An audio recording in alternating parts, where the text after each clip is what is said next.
안녕하십니까. 초록TV의 최중수입니다. 봄이 되면서 벼농사를 위해 그동안 메말라 있던 논에 물을 채우자 무수히 많은 생물들이 되살아나고 번식지로 이동하던 도요 물대새들이 이곳에 내려앉아 부족한 에너지를 보충하는데 우리나라 논은 도요 물대새들에게 사막의 오아시스와 같은 존재입니다.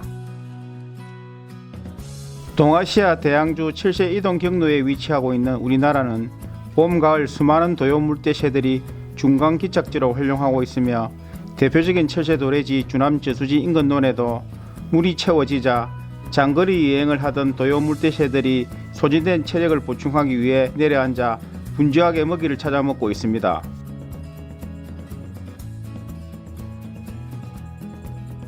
오늘 초록TV의 생태 이야기는 도요 물대새들의 오아시스 한국의 논입니다. 논이 섭지로 변신하자 월동지에서 긴 겨울을 보내고 번식지로 이동하던 안락도요가 때를 지어 이곳에 내려앉았습니다.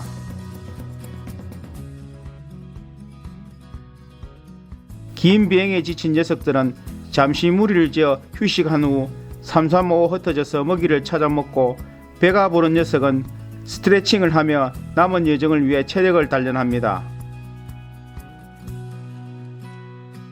안락도요는 우리나라 흔한 나그네 새로 봄, 가을 이동 시기에 볼 수 있으며 물이 고인 논에 큰 무리를 지어 찾아오는데 가을보다는 봄에 많은 수가 관찰됩니다.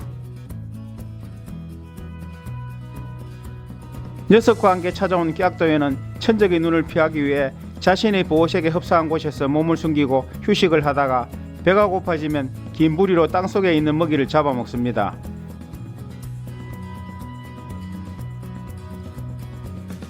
깨악도요는 위협을 느끼면 깨악하고 날아올라 지그재그 형태로 날아가며 물이 고인 논에서 지렁이를 잡아먹는데 먹이 활동은 저녁 늦게까지 이루어집니다. 꼬마 물대새도 논을 누비며 먹이를 찾아다니는데 수컷이 암컷의 꽁무니를 졸졸 따라다니며 구애를 해보지만 암컷은 수컷의 구애를 쉽게 받아주지 않습니다. 그래도 수컷은 포기하지 않고 집요하게 구애를 하자 암컷은 수컷의 프로포즈를 받아들이고 드디어 짝짓기에 성공합니다.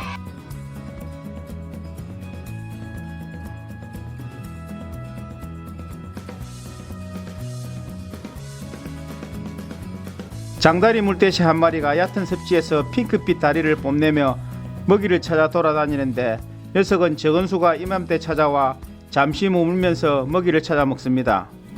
장다리 물대새는 봄, 가을 우리나라를 찾아오는데 아름다운 외모 덕분에 탐조인들의 사랑을 독차지해온 나그네 새였지만 1997년 천수만에서 처음 번식이 확인된 이후 국지적으로 적은 수가 번식하는 여름 철새가 되었습니다.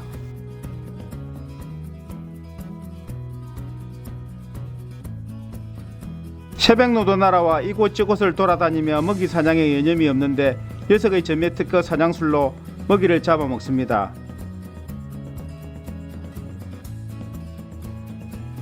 노란색 발가락을 논에 집어넣고 다리를 달달 떨면서 논바닥에 숨어있는 먹이를 놀라게 해 튀어나온 먹이를 사냥하는 기발한 사냥술 신공을 펼칩니다.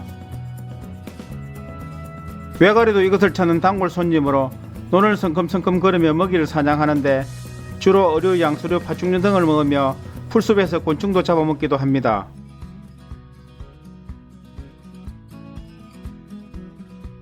이렇게 논은 수많은 생물들이 살아가는 생명의 보고지만 전국의 논들이 공장과 아파트 등으로 개발되면서 찾아오는 도요 물대새들이 점점 줄어들고 있습니다.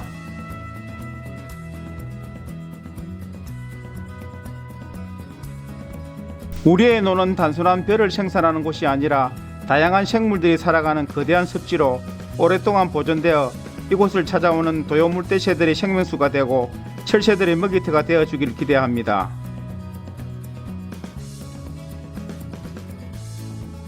오늘 초록TV의 생태 이야기는 도요 물대새들의 오아시스 한국의 논이었습니다. 구독, 좋아요, 알림 설정은 우리나라 야생조류를 보호하는 데 큰 힘이 됩니다. 고맙습니다.